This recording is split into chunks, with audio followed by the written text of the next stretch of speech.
Welcome back, and thank you for tuning in to HK Cheating Stories. We appreciate each and every one of you joining us. Where in the world are you watching from? Let us know in the comments. Now, let's get the story started.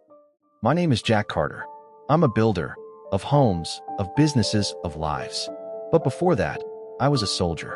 And before this story ends, I'll become something else entirely.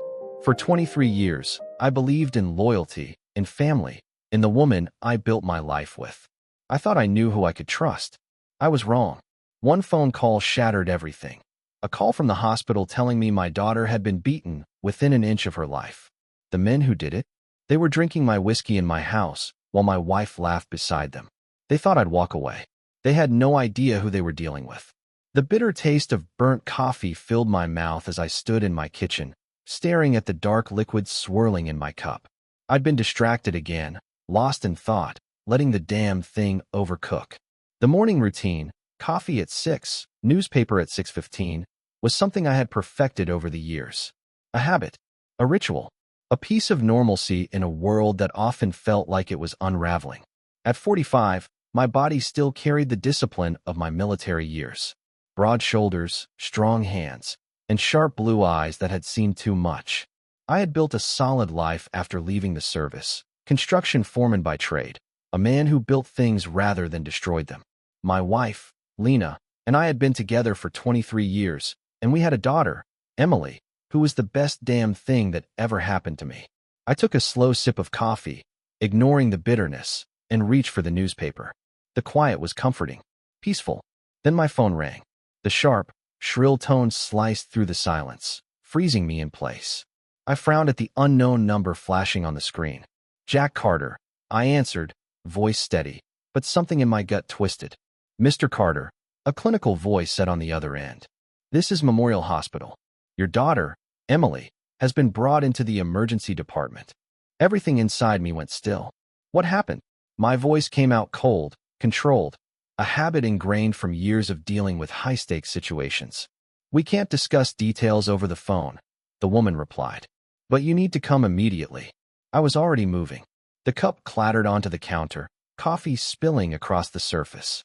My boots pounded against the floor as I grabbed my jacket and keys, my mind racing through possibilities, accident, attack, something worse. The drive to the hospital was a blur of red lights and reckless speed. My truck roared down the road, the engine growling like the storm building inside me. By the time I reached the emergency room, my pulse was a steady, controlled drumbeat of fury. The harsh fluorescent lights stung my eyes as I stormed through the entrance. A nurse pointed me toward a curtained-off section. I pushed through, and then I saw her. Emily lay on the hospital bed, her face swollen and bruised, an ugly purple ring around one eye. Her lip was split, dried blood crusting at the corner.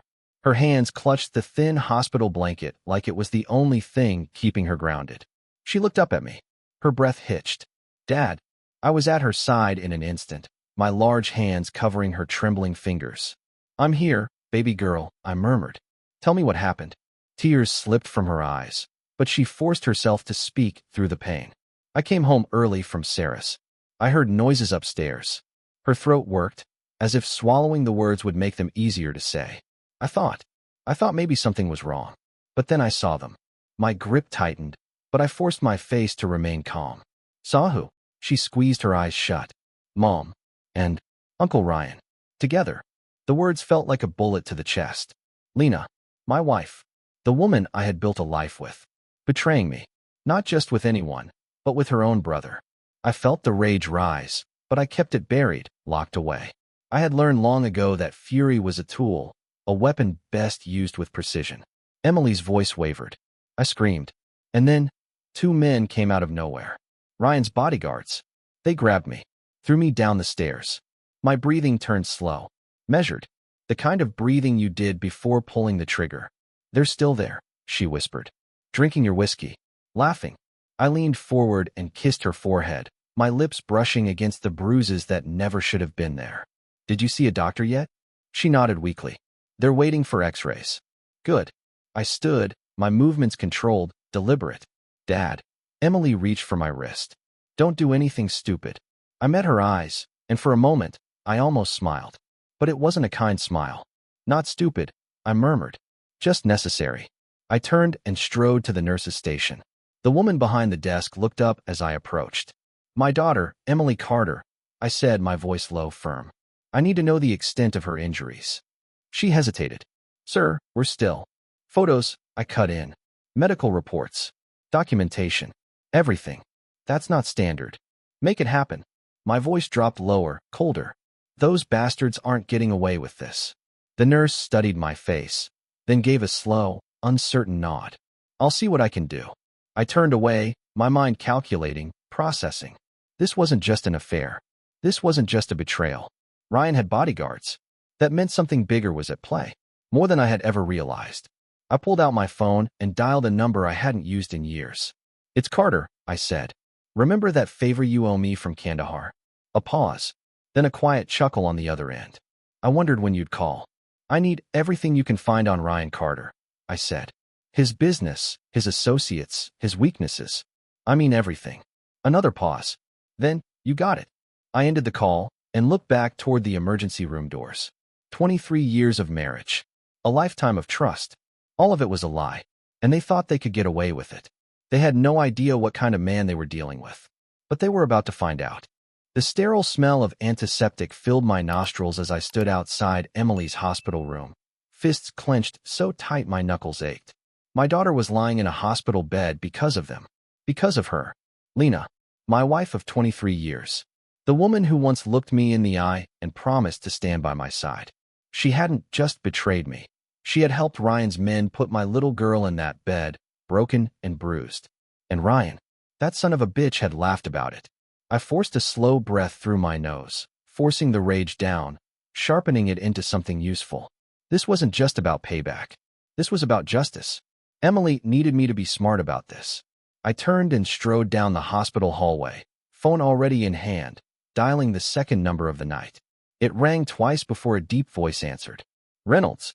Mac, I said, keeping my voice low. I need a favor. A beat of silence. Then a knowing exhale. How bad? Bad. I paused. It's Ryan. Mac didn't need me to explain. He already knew what kind of scumbag my brother-in-law was. I'll dig, he said. Business records, offshore accounts, all of it. I want everything, I said. And Mac, make it fast. Understood. I hung up and immediately dialed another number. Detective Sophia Morales was one of the few cops I trusted. We'd crossed paths before when she was trying to shut down some dirty contractors using undocumented workers. I'd helped her out back then, and she hadn't forgotten. She answered on the second ring. Carter. Her voice was sharp, alert. Didn't expect a call from you at this hour. This isn't a social call, I said. It's about Ryan Carter. Silence. Then what did he do? I clenched my jaw, thinking of Emily lying in that hospital bed, fighting back tears as she told me what happened. He hurt my daughter, I said. My voice was calm, but it was the kind of calm that preceded a storm. And I need to know how deep his dirt runs. Morales exhaled. Jack, listen to me. Ryan Carter isn't just some small-time crook. He's protected. He's got cops, judges, and politicians in his pocket. If you go after him the wrong way, you're going to hit a wall. Then tell me where the cracks are, I said. A long pause. Then, reluctantly, I'll see what I can find. I hung up and walked back toward Emily's room. I didn't want to leave her alone for too long. She was trying to be strong, but she was just a kid, my kid. She needed to know that I was still here, that I was going to fix this. When I stepped inside, she was staring at the ceiling, her fingers curling and uncurling around the hospital blanket. She turned when she heard me, her bruised face softening with relief. Dad. I sat down beside her and took her hand. How are you feeling? She gave a weak smile, like I lost a fight with a freight train. I brushed a strand of hair from her face, my touch careful around the bruises. You're tough, I murmured. You'll heal. Her smile faded. What are you going to do? I hesitated, choosing my words carefully. I'm going to make sure they can't hurt you again. She studied my face, reading between the lines. You're not just talking about Ryan, are you? I didn't answer. Emily exhaled, looking away. I should have told you, she said. About Mom. About the way she started acting weird. I frowned. What do you mean? She swallowed hard. Ryan started coming around more when you weren't home. At first, I thought it was business. But then, I'd hear them whispering. Mom started taking secret calls, hiding papers in her car. A cold knot tightened in my gut. How long has this been going on? I asked. Emily hesitated, then whispered, at least a year. A year. An entire year of my wife playing me for a fool. Of lying to my face while she plotted behind my back. The betrayal ran deeper than I thought. A sharp knock at the door made us both jump. I turned, body tense, ready for a fight. It was Mac. He stepped inside, glancing at Emily before turning his sharp gaze on me. Got something, he muttered. We need to talk. I squeezed Emily's hand. Get some rest, baby girl. I'll be back soon. She didn't let go immediately. Dad, please. Be careful. I kissed her forehead, then stood and followed Mac out into the hall. What did you find? I asked.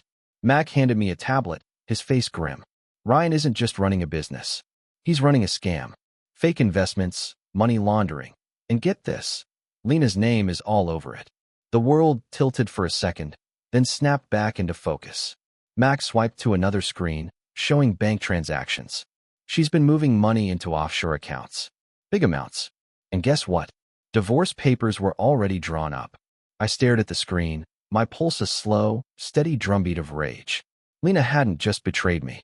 She had planned to gut me, drain my accounts, and leave me with nothing. Mac continued. Ryan's got muscle, Jack. Real muscle. His bodyguards? They're not just security. They're enforcers for some pretty dangerous people. That meant one thing. Ryan wasn't just a con artist. He was in bed with the mob. I let out a slow breath. So, if I go after him? Mac nodded. You're stepping into a war. Good. I'd spent my life building things. Maybe it was time I started tearing things down. Ryan thought he could betray me. Lena thought she could steal from me. They were about to learn the kind of mistake they'd made. And this time, there would be no forgiveness. The street was quiet as I turned onto my block, the rumble of my truck low and steady. But something was off.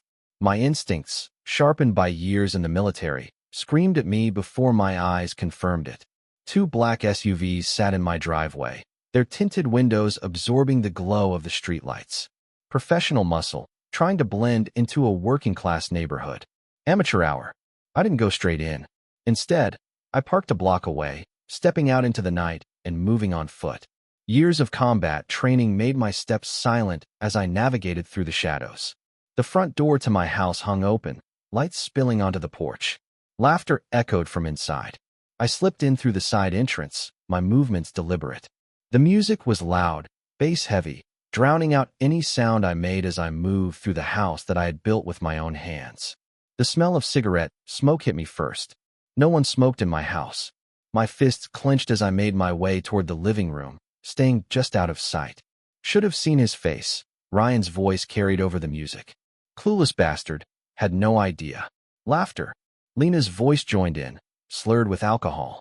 Too busy with his precious routine. Coffee at 6. News at 6:15. More laughter. 23 years of marriage, reduced to a joke. I stepped into the doorway, my presence cutting through the room like a blade. Silence. Lena sat on the couch, drink in hand, her blouse half unbuttoned.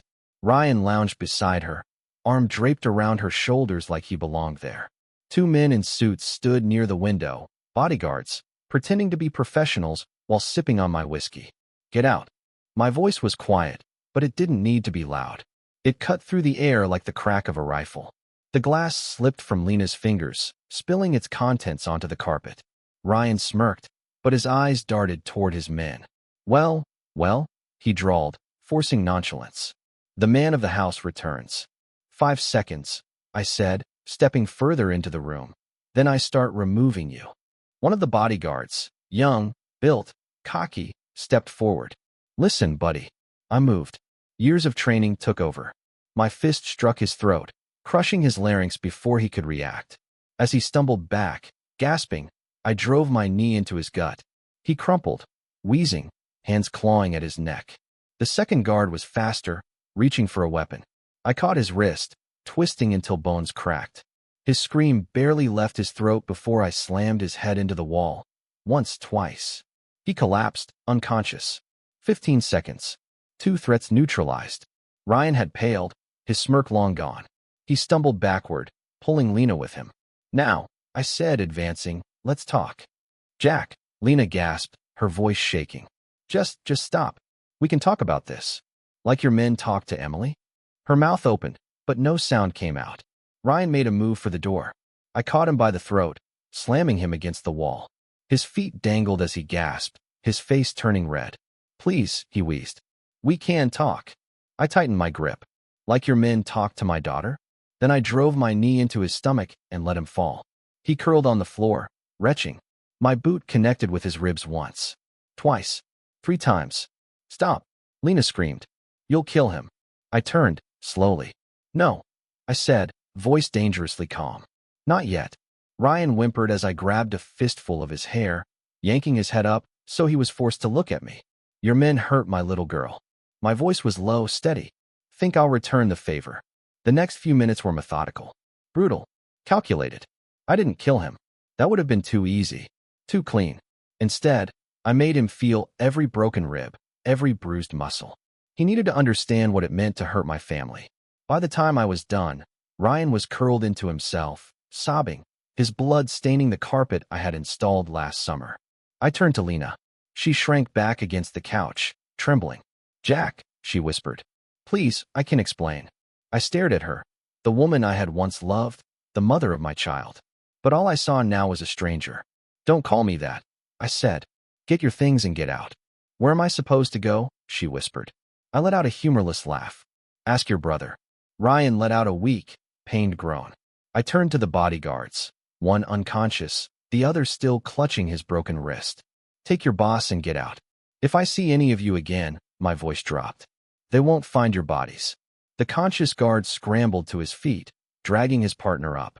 Together, they lifted Ryan, who let out another whimper of pain. This isn't over, he mumbled through bloodied lips. I smiled. You're right, I said. It's just beginning. Lena stumbled after them, her mascara streaked, her hands shaking. She looked back at me one last time, eyes pleading. I turned away. Inside, I surveyed the damage. Broken glass, blood on my carpet, cigarette burns on my coffee table. The home I had built had been defiled. My phone buzzed. A text from Mac. Found something. Meet me tonight. I nodded to myself. Lena and Ryan thought this was over. Thought I had spent my rage. They were wrong. This wasn't about revenge anymore. This was about justice. And I wasn't finished yet. The blood on my knuckles had already dried by the time I pulled into the empty construction site. The place was quiet, just steel beams and concrete under the moonlight. It smelled like dust and iron, familiar, grounding. I killed the engine and stepped out, scanning my surroundings. Old habits die hard. Mac was waiting near his truck, leaning against the hood with his arms crossed. He looked up as I approached, his face shadowed but sharp under the dim glow of the security lights. You look like hell, he muttered. You should see the other guy. Mac grunted, but there was something in his eyes. Approval. Maybe even a little amusement. But mostly, he looked serious. Got something for you, he said, reaching into his truck and pulling out a tablet. He handed it over. Ryan's not just some 2-bit con artist. He's into some real deep shit. I swiped through the files. Bank statements. Offshore accounts. Shell companies. Property transfers. And then, Lena's name. Everywhere. How long? I asked, my voice quiet. Mac exhaled through his nose. At least a year. Maybe more. She's been moving money, your money, into hidden accounts. Setting things up so that when she left, you'd be left with nothing. The air around me seemed to grow heavier. I stared at the screen, at the evidence of a betrayal so calculated, so intentional, that it made my blood run cold. She was never going to just cheat and leave, Mac continued. She was going to bleed you dry. Ryan had it all planned out. The divorce papers were drawn up months ago. I clenched my jaw. I should have been angry. I should have exploded with the same fury I had unleashed on Ryan. But this wasn't rage. This was something colder. Sharper. She played me. I murmured. For over a year. Mac nodded. She knew exactly what she was doing, Jack. He hesitated, then added. And Ryan's not just running scams. He's got real protection. I glanced up. Who? Mac reached into his jacket and pulled out another folder. He flipped it open, showing me a grainy surveillance photo of Ryan shaking hands with a man I recognized instantly. Vincent Castano. The Castano family wasn't just some back-alley crime syndicate. They ran half the city's underground, money laundering, racketeering, drugs. If Ryan was in bed with them, this wasn't just a family feud anymore. This explains the bodyguards, I muttered. Yeah, and it means you can't just put him in the dirt and be done with it. The Castanos will come looking. You go at this head on, you won't make it out alive. I stared at the photo, my mind already working through the angles. I had fought worse men before. But Mac was right. This wasn't the battlefield. This wasn't war. This was chess. I had to be smart. I had to destroy them, not just kill them. I handed the tablet back. I need more. Mac arched a brow. More? I need to know every crack in their armor. Every skeleton in their closet. We take Ryan down legally, financially, strategically, before we take him down for good. Mac exhaled, rubbing a hand over his jaw. I figured you'd say that. He reached into his truck again and pulled out another name. Danny Kim. You remember Danny? I did. Ex-military, just like us. Except Danny fought wars from behind a keyboard. He's already working on it, Max said. Digging into the offshore accounts, the financials, the legal trails. If there's dirt, he'll find it. I nodded. It was the right move. If we could dismantle Ryan's empire from the inside, the Castanos would turn on him themselves. And Morales? I asked. Mac's expression darkened. She called me an hour ago. Said she's got intel on corrupt judges protecting Ryan. I clenched my jaw. So Ryan had been playing with the law, too. No wonder he'd gotten this far. We flipped the judge, I said. Make him give up Ryan. Make the Castanos doubt him. And then we pull the rug out from under his whole operation. Max studied me for a long moment. You're really doing this, huh? I looked him in the eye. They put my daughter in the hospital, Mac. He nodded once. Then let's get to work. By the time I got back home, it was nearly 3 a.m. The house was quiet, empty. Lena's things were gone. Good. I walked through the house slowly, noticing all the little details I had missed before. The extra phone she had hidden in her jewelry box. The locked drawer in her office, filled with receipts for expenses I never knew about. The documents tucked behind the filing cabinet. Investment records, business deals, all tied to Ryan. It was all there, in plain sight. I had just been too blind to see it. I sat at the kitchen table and poured myself a glass of whiskey. Not to drink, just to hold. I was done being blind. The next morning, I was back at the hospital before Emily woke up. She was still sleeping, her breathing steady, her bruises darkening. My fists clenched at the sight. A nurse walked in with fresh bandages. Mr. Carter, she said softly. The police will want to interview her soon. No, my voice was firm. They talked to me first. She hesitated, but nodded. Emily shifted in her sleep, a soft noise escaping her lips. I sat beside her, my hand resting lightly over hers. She stirred, her eyes fluttering open. Dad, I'm here, I said softly. She blinked up at me, then whispered, Is it over? I squeezed her hand gently. No, baby girl. My voice was quiet but firm. Deadly. But it will be soon. By the time I left the hospital, the morning sun was creeping over the city skyline, bleeding light into the horizon. The world was waking up. For me, the night had never ended. I had spent the last few hours sitting beside Emily, watching her sleep, memorizing every bruise on her face. Every mark, every cut, every sign of pain, a debt that needed to be paid in full. Now, it was time to start collecting. I drove straight to an old warehouse on the east side of town, where Mac and Danny were waiting. Mac stood by his truck, arms crossed, his eyes scanning the perimeter like he was still on a battlefield.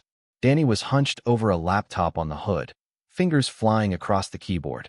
They both looked up as I stepped out of my truck. Tell me you've got something, I said. Danny smirked. Oh, I've got more than something. He turned the screen toward me. I've got everything. I leaned in, scanning the files. Offshore accounts, fake businesses, names, judges, cops, politicians, all tied to Ryan's operation. And the best part? The Castano family's been watching him, Danny said, tapping on a highlighted report. Looks like Ryan's been playing both sides, skimming money, and hiding it from the mob. My jaw tightened. Ryan was stealing from the very people protecting him. He's a dead man walking, Mac muttered. Not yet, I said, eyes still locked on the screen. Not until I finish what I started. Mac raised an eyebrow. What's the move? I exhaled slowly, my mind already piecing it together. We dismantle him piece by piece, I said. First, we expose him. We turn his victims against him. Then, we cut off his lifeline, his money, his allies. We make sure the Castanos see him for what he is, a liability. Danny grinned. Already ahead of you. I've been feeding anonymous tips to some of his former clients. He flipped to another screen. A lot of pissed-off people are looking for payback. I nodded. Good. Let's set the stage. That afternoon, I sat in my truck across from Torres Investments, one of Ryan's biggest scam fronts. I watched as dozens of people walked through the doors, victims of his fraud, people who had lost their homes, their savings, their livelihoods. Every single one of them was carrying a folder full of evidence. I had made sure of that. A few days ago, they had nothing. No proof. No voice. Now they had everything they needed to burn him to the ground. I dialed a number. Local news desk. A voice answered. I've got a tip, I said, keeping my voice calm. Big investment fraud case about to explode at Torres Investments. You'll want cameras rolling. Then I hung up. I watched the first news van pull up, cameras already setting up outside the building. The walls were closing in on Ryan, and he didn't even know it yet. By nightfall, I got the call I was waiting for. Ryan. I let it go to voicemail. Then I listened. You son of a bitch. You think you can do this to me? You have no idea who you're messing with. He was panicking. Good. Another voicemail came in, Lena this time. Jack, please. Ryan says they're freezing the accounts. The bank is calling. We don't have access to anything. I smiled. Danny had done his job. I checked my messages. A new one from Danny. Ryan just tried transferring funds. Too bad there's nothing left. Ryan had stolen from me, from Emily. I had taken it back. Every last cent. Now he had nothing. An hour later, I got another text, this one from Detective Morales. Judge Preston just signed the warrants. We're moving on Ryan's properties tomorrow. It was the final nail in the coffin. With his assets frozen, his scams exposed, and now a criminal investigation breathing down his neck, Ryan was running out of time. I knew exactly what would happen next. He would go to the only people who could still protect him, and they would turn on him. That night, I sat in my truck outside an abandoned lot, waiting. I didn't have to wait long. A black SUV rolled up, its headlights cutting through the darkness. Ryan stepped out, his face pale, his movements frantic. He was clutching a briefcase like it was his last lifeline. Two men stepped out behind him. Castano enforcers. I leaned back, watching, listening. Ryan's voice carried in the night. It's all here, he said, shoving the briefcase forward. Every dollar. Just give me time. One of the men opened the briefcase, looked inside, then slammed it shut. It's empty. Ryan froze. No, that's not possible. I had it. Someone must have. You lost $10 million of the family's money. The enforcer's voice was flat. Cold. I can fix this, Ryan pleaded. Just let me. The larger man pulled out a gun. Ryan's breath hitched. Please, he whispered. I can make this right. The enforcer pressed the barrel to his forehead. I turned away just as the gunshot echoed in the night. Ryan had made his choice. Now he had to live or die with it. Back in my truck, my phone buzzed.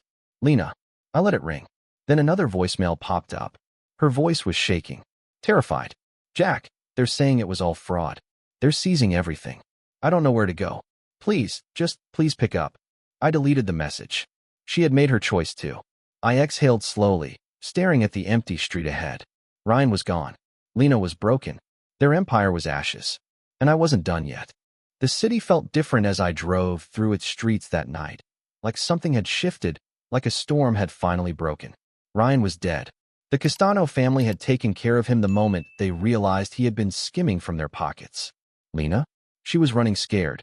I could still hear her last voicemail in my head, her voice trembling, desperate. Jack, please. I have nowhere to go. She wanted mercy. I had none left to give. I pulled into my driveway just before dawn. The house felt cold when I stepped inside, like the life had been drained from it. It had never really been home, had it? Not with the lies Lena had whispered inside these walls. Not with the poison Ryan had spilled onto my family. I moved through the rooms, methodically collecting every last trace of her. The hidden bank documents. The extra phone. The little black book with numbers she thought I'd never find. Then I went to the bedroom. Our bedroom. The sheets still carried the faint scent of her perfume. I stripped the bed bare, took the sheets to the backyard, and set them on fire. I watched the flames rise, burning away the last remnants of her deception. It should have made me feel something. Relief, closure. It didn't. Not yet. There was still work to do. By noon, I was sitting across from Detective Morales at a quiet diner on the outskirts of town. She slid a USB drive across the table. That's everything. I picked it up, turning it between my fingers. You sure about this? She asked, studying me. This doesn't just bury Ryan. This blows up half the city's underground. That's the point, I said. She sighed. Preston's already talking. He's naming names, judges, cops, city officials. The feds are all over it. The Castanos are scrambling to clean up the mess. They won't come for me, I said. Morales raised an eyebrow. You sound pretty damn sure about that. I was. The Castano family knew the truth. I hadn't stolen from them. Ryan had. They had taken care of their problem. And now, they wanted this to go away just as badly as I did. This whole thing's wrapping up nice and clean for you, huh? Morales muttered. I took a sip of my coffee, staring out the window. Clean wasn't the word I'd use. Nothing about this was clean, but it was done. That afternoon, I went to see Emily. She was sitting up in bed when I arrived, the swelling in her face starting to fade. She looked better, stronger. Hey, kid, I said, setting a bag of her favorite takeout on the table beside her. Her eyes flicked to me, searching. It's over, isn't it? I nodded. She exhaled, looking down at the 4 in her arm. Mom called me. I stiffened. What did she say? She was crying. Emily said flatly. Said she lost everything. That she didn't have anyone left. I didn't say anything. Emily looked up at me. She wanted me to help her. A pause. What did you tell her? I finally asked. She held my gaze. I told her she should have thought about that before she let Ryan's men throw me down the stairs. A slow nod. She was my daughter, through and through. What happens now? She asked. I sighed, leaning back in my chair.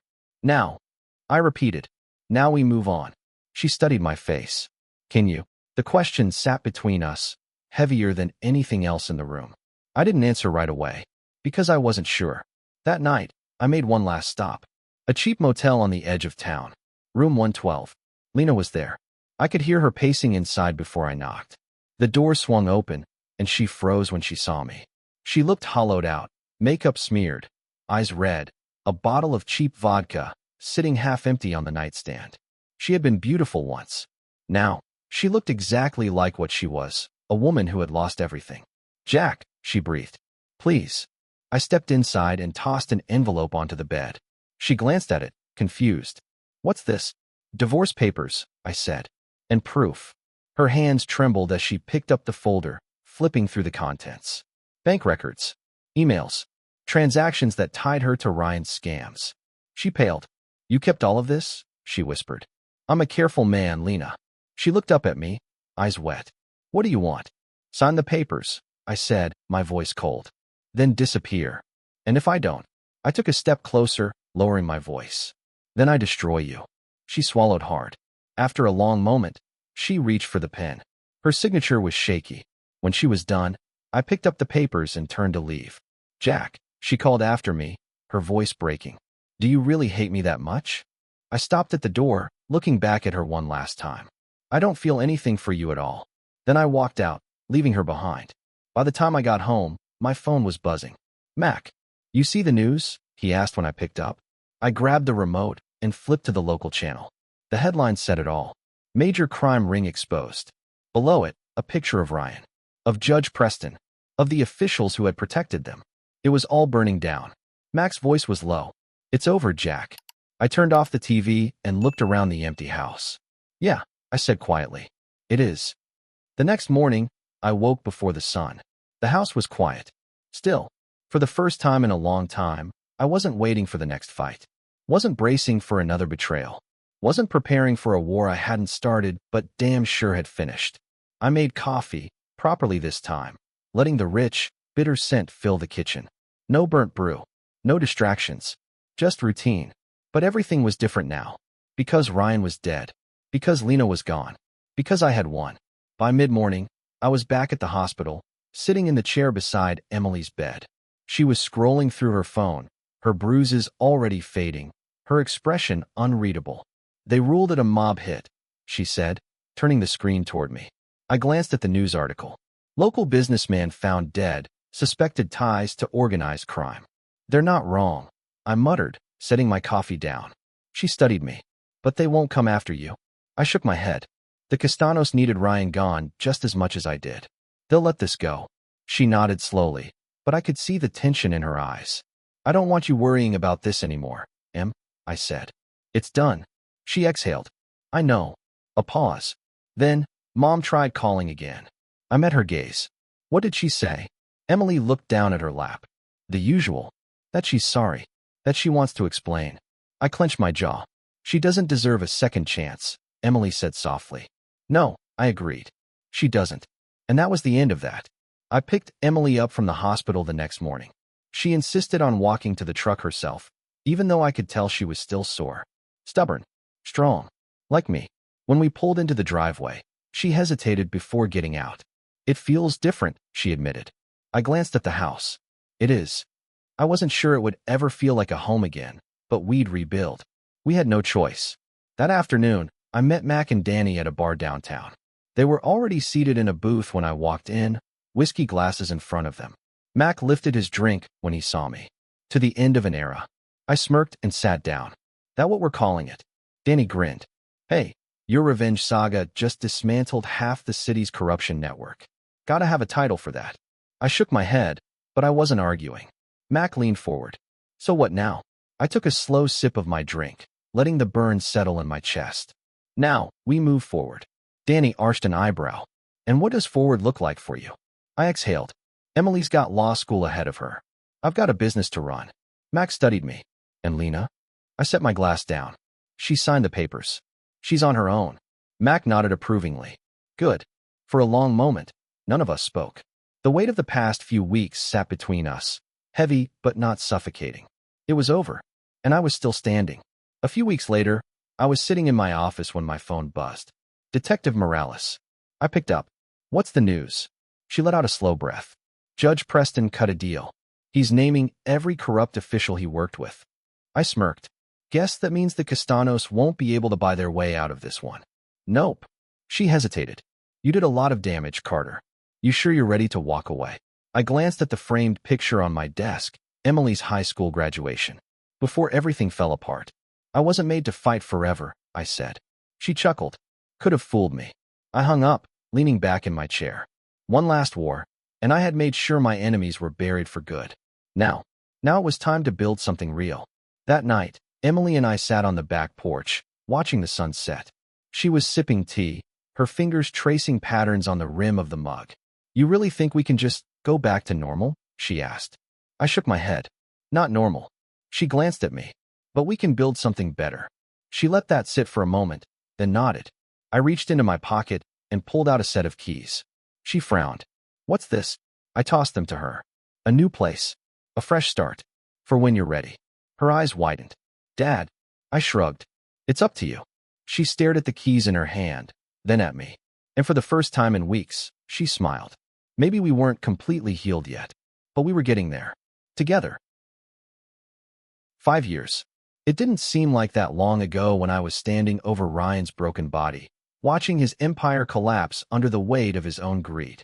5 years since Lena signed those divorce papers with shaking hands, realizing she had lost everything. 5 years since I stood outside that hospital room, swearing to Emily that I would never let anyone hurt her again. A lifetime had passed since then, and yet, some things never changed. I stood in the top-floor office of Carter and Associates Construction, looking out over the city skyline. My city. The name on the glass door behind me was a testament to everything I had built after the dust settled. No longer just a foreman working paycheck to paycheck. Now, I own one of the largest construction firms in the state. We built homes, offices, infrastructure. Real things. Honest work. I had spent too many years tearing things down. Now I built. A soft knock at the door pulled me from my thoughts. Send her in, I said into the intercom. A moment later, Emily stepped inside. She was 26 now, carrying herself with confidence, her law degree hanging on the wall behind my desk. She specialized in prosecuting financial crimes. Men like Ryan, like Torres, like the corrupt bastards who thought they were untouchable. She had turned our family's tragedy into a weapon. Ready for lunch, Dad? She asked, smiling. I grabbed my jacket. Always. We drove through the city, past construction sites stamped with the Carter and Associates logo. Emily was scrolling through her phone in the passenger seat. Looks like they finally closed Rick Torres' case, she said. 15 years behind bars. I smirked. Not long enough. She glanced at me. We don't always get to pick the punishment. I grunted. Doesn't mean I have to like it. She didn't argue, because she knew. Some men deserved worse than what the system could give them. But I had left that part of me behind. Mostly. The restaurant was upscale but quiet, one of our regular spots. As we sat, Emily checked her phone again. Sarah's getting married next month, she said. She wants you to walk her down the aisle. I raised an eyebrow. Her dad okay with that? She smirked. He's sharing the honor. I nodded. Sarah had been a rock for Emily during the worst of it. Her family had taken her in when everything fell apart. They were family now, too. The waitress brought our food, and we ate in comfortable silence. Until Emily spoke again. Mom emailed me last week. I set my fork down. What did she want? She sighed. To explain. To reconnect. I leaned back, waiting. And Emily met my gaze, her voice calm. I blocked her. I studied her face for a long moment. Then I nodded. She didn't need my approval. She never had. But she had it anyway. After lunch, we walked through the park where I used to take her when she was little. A group of kids ran past, laughing, their parents following close behind. Emily watched them, her hands tucked into her coat pockets. I've been thinking, she said after a while. I raised an eyebrow. About. She hesitated, then said, James proposed. I stopped walking. I had run deep background on James Chun the moment Emily introduced him to me 2 years ago. Prosecutor. Smart. Honest. A good man. I narrowed my eyes. And she smirked. I told him I needed to think. I nodded slowly. You trust him? Yes. I studied her for a moment, then exhaled. Then that's all that matters. She smiled. You approve? I shrugged. He makes you happy? She nodded. Then yeah, I said. I approve. She nudged my arm. He's terrified of you. I smirked. Good. That night, back at my office, I got a call from Mac. Got your monthly security report, he said. I glanced at my computer. The usual updates.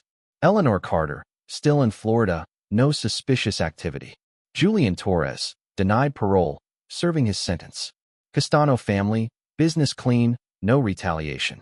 Baglia, Ryan's old bodyguard, still in witness protection, keeping his mouth shut.